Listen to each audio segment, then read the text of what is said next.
I'm hoping that some of the material in this bill will help inform the committee and help inform the General Assembly as we move forward to how to deal with our pension problem. Let me first state that from my point of view, we have two separate problems in the pension system. One is, what do we do about the unfunded liability estimated to be in excess of $80 billion? That's accumulated. We need to deal with that some way. But even if one was to get a lump sum that suddenly magically made that unfunded liability disappear, there would still be the question of whether or not the system is sustainable. That is to say, would the state's required contribution be growing at a rate that we would have revenue that could keep up with it? I think that right now one of our problems is that that rate of growth exceeds what we could keep up with. And it would be dangerous in going back into generating more unfunded liability unless we also address that. So what this House bill does is provide some ideas and would seek to address the issues going forward for the 5 state systems.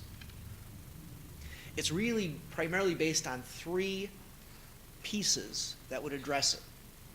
One of which is providing that all 5 systems, both Tier 1 and Tier 2, would offer a defined contribution system which is copied directly from what State University's retirement system already provides and has provided for its employees for over a decade. So that's one piece of it. And that just basically says if you're in the system, you would be able to select, essentially cash out the value of your plan, use that to start a defined contribution. Employee pays 8%, the state pays 7.1%, exactly the formula by which we use in the State University retirement system. The other 2 pieces are newer to the idea of pensions. I say that's one that we've had at least in part of the pension code for quite some time. The next piece says, let's look at what is the maximum pensionable salary. So a key piece of the Tier 2 bill was to create a limit based initially on the Social Security maximum for what would be the maximum salary for calculating a defined benefit pension. What this bill does is it recognizes that if you have a salary, you can expect a benefit based on that. But going forward, beyond the end of any current contract that you would be in at the time that this bill or something modeled on it would pass, there's no expectation of a raise. So it provides that for any employee, the maximum salary for calculating a pension benefit would be the greater of your salary of the last year of your contract at the time of the passage of this bill, or the Tier 2 maximum, whichever one is bigger.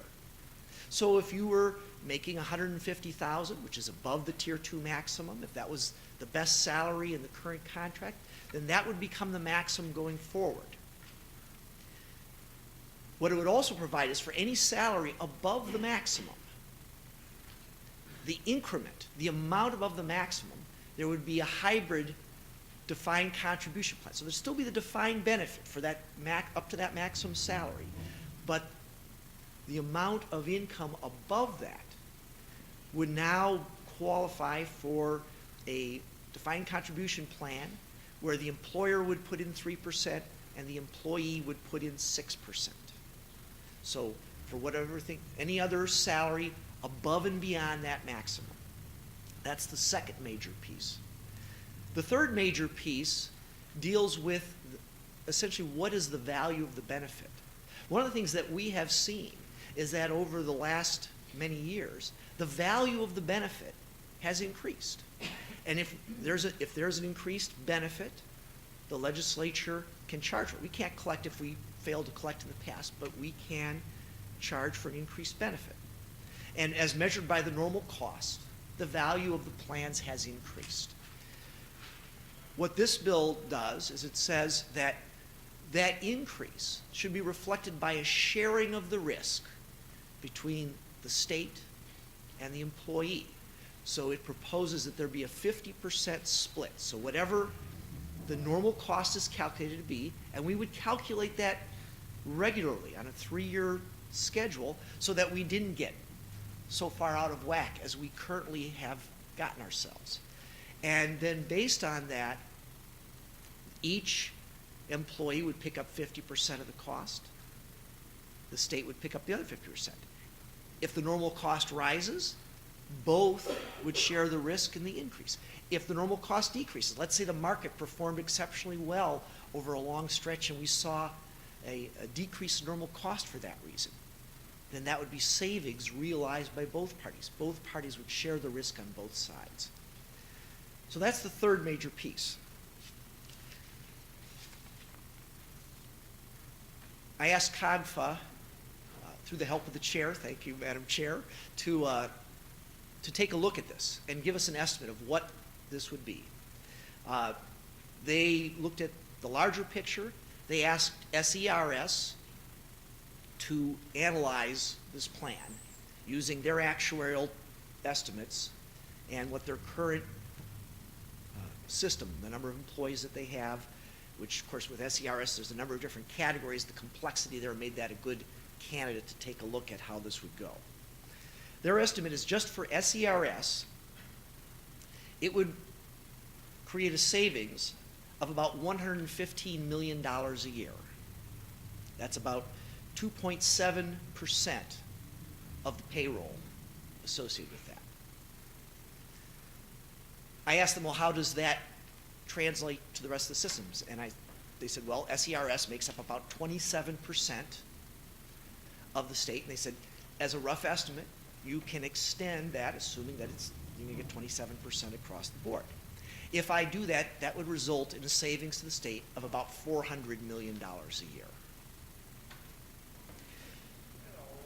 In terms of the liability, because this would also have the effect of reducing liability, their estimates, again for SERS, where they did the detailed estimate, is that there's currently a total actuarial liability in SERS of a little over $31 billion.